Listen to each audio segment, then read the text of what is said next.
am the tiger, I'm making steps to the top. The flames, I whip it up, you just gotta hand me the rock. Take a seat, you cannot stand it. All I know, the flow harder than a Scotch bunny. Don't try study me, you cannot manage. This ain't what you want, bitch, I'm a fucking phenomenon. What is up, ladies and gentlemen, and everybody in between? And boy, do I have a bit of a rant for you guys today. And yeah, it's got to do with Sony, of course. You know, you got to get some of that Sony salt, that delicious Sony salt. So if many of you are not, well, caught up on the situation, or you don't know the basics, here's just the basics of what's going on. So back in January 19th, or I think 18th, either one, Microsoft bought Activision for about $68.7 billion. And that's a fucking lot of money, I'm going to tell you right now. Probably never see that in my lifetime. I'm going to bet you that right now.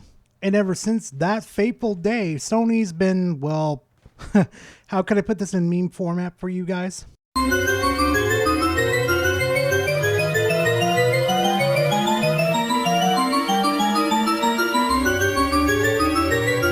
So yeah, ever since that fateful day, they've been having nothing but strokes. And, well, let's just say Jim Ryan actually flew to one of the regulators trying to beg the regulators to not let this acquisition go through.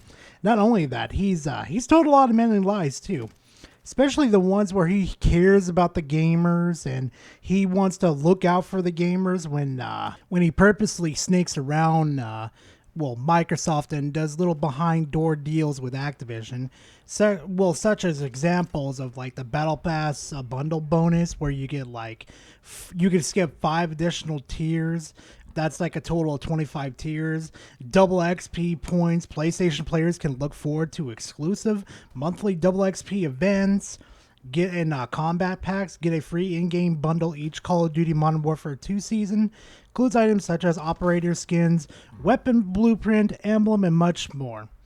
And PlayStation Party bonus. Teamwork makes the dream work. PlayStation players that play together in parties receive a plus 25% bonus weapon XP. And then extra loadouts, which is pretty much self-explanatory. But the big one is that they gave priority to PlayStation. So if you don't like crossplay, playing with PC players and Xbox players, yeah, you could turn that off. No problem. Exclusive content for PlayStation players. Not to mention Sony, one of the operators, exclusive to PlayStation. What's really funny in this whole situation, since Jim Ryan's for the players and stuff, he still hasn't even figured out how to do backwards compatibility with old games. And I'm not going to say it right now with the Xbox Series S and X right now, that, yeah, you could play the Xbox 360 games. But did you guys know there's actually apps out there where you can actually play GameCube games, PS2 games, PS1 games? Yeah, the Series S and X can do that. But anyway, I'm getting a little off topic here, but I don't know if anybody remembers this or not though, but remember, Jim Ryan loved his gamers so much that he raised the price of the PS5 outside of the US. Can you believe it, guys? But remember, guys, Jim Ryan did this to protect all of us, because he really cares about us, right? Right. I do remember seeing somewhere that Microsoft did offer to have Game Pass Ultimate on the PlayStation for people to enjoy, but Sony's like, nah, man, we would rather have all the money to profit off of everybody and not really care. And, it kind of makes sense because with Call of Duty and how it sells, from what I remember, I can't remember which article it was, like a Kotaku one, I can't remember, that about 20% of PlayStation's games that are sold, 20% of that is Call of Duty. And just let y'all know too, PlayStation Plus really just sucks. It's like a worse version of Game Pass Ultimate. Because how are you just going to offer old games that nobody kind of cares or have already purchased, and you're just not going to offer new games, but you're going to probably be just as pricey as Ultimate Game Pass? Nothing makes sense about this with Jim Ryan except, money. So in another statement that I completely forgot to tell you guys too, I think straight from Jim Ryan or one of the, from the firm, basically one of their little statements, by giving Microsoft control of Activision games like Call of Duty, this deal would have major negative implications for gamers and the future of the game industry. The firm said in a statement to Game Industry Biz, "We want to guarantee PlayStation gamers continue to have the highest quality gaming experience, and we appreciate the CMA's focus on protecting gamers." You know, I call absolute bullshit on that one, to be honest with you. Because, see, if Jim Ryan really wanted to protect the gamers and at his own little words, why the fuck did you guys allow loot boxes to run rampant as long as it did? Because there's been proven multiple studies that it is addictive as hell. And if you don't believe me, go look it up right now.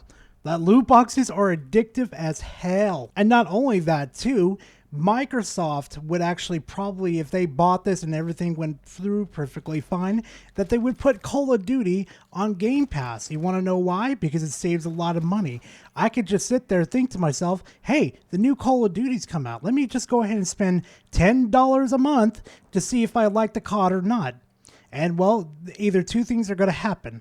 Either A, they're going to keep the subscription so they can keep playing it, or B, they're just going to outright cancel the thing, or just completely ignore COD and go play the other games that are on the service. Now, I would kind of understand Sony's point if they actually didn't just laser focus on Call of Duty. What about the other franchises that Activision owns? Prototype, Diablo, Overwatch, those other games that actually exist too, Sony? Or did you actually forget and you're just laser focusing? You know, it just, none of this adds up, except for one thing and one thing only: money. You know, I do find it funny, though, that the regulators are fucking protecting Sony so hard in this situation, even though Microsoft has proven multiple times before that they keep their games on their competition's platform. You want a best example of this one? How about Minecraft? It would be stupid for them to make it an exclusive to Xbox when they've already made so much money on other platforms like PC, PlayStation, mobile phones, which they're trying to get Call of Duty on mobile too, and they're also trying to get Call of Duty on Switch too. Like, I actually forgot about the Switch players. My bad, guys. My bad, Nintendo players. God, when was the last time they had one? Here's something really, really funny too. So on November 11th, Microsoft offered Sony a 10-year deal to keep Call of Duty on PlayStation. And you know what Sony said? Sony declined to comment on the offer. Like, Jesus Christ, if it's not apparent anymore that they're crying like little babies because they're not getting their own way. Hell, last month, Mr. Spencer, aka Phil Spencer, and other Microsoft executives brought an Xbox, a PlayStation, a Nintendo Switch, and other devices to a meeting with regulators in London, where they showed off Call of Duty and other games to illustrate a dynamic market.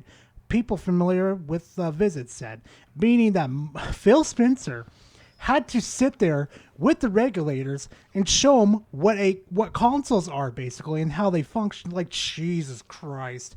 Regulators are also worried what the deal might mean for the future, when cloud computing lets people stream sophisticated games to various devices, including mobile phones.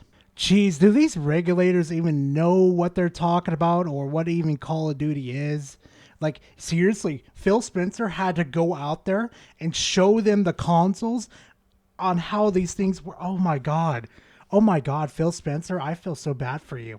And the other executives, well, at least they're doing their job, but they actually had to go out there and show them. And then they had the audacity of opening their mouths saying, well, we're not sure about streaming to phones and stuff. Like, excuse me, what the fuck? It's already part of the future, old man. Get with the old times, you old coots. Anyway, I'm just hoping this acquisition goes through for Microsoft, because you know what? Through all this bullshit that they're dealing with and all this bullshit that Sony is saying, I think Microsoft deserves this one, to be honest. And let's be honest, I think I'd rather have Microsoft own the franchise versus people like Bobby Kotick owning it and just absolutely degrading developers and stuff. Like, everybody knows that story about how just the absolute horror working for Activision is. It's an absolute mess. But anyway, thank you guys very much for watching the video. If you guys enjoyed this type of content, please leave a like and comment in the comment section.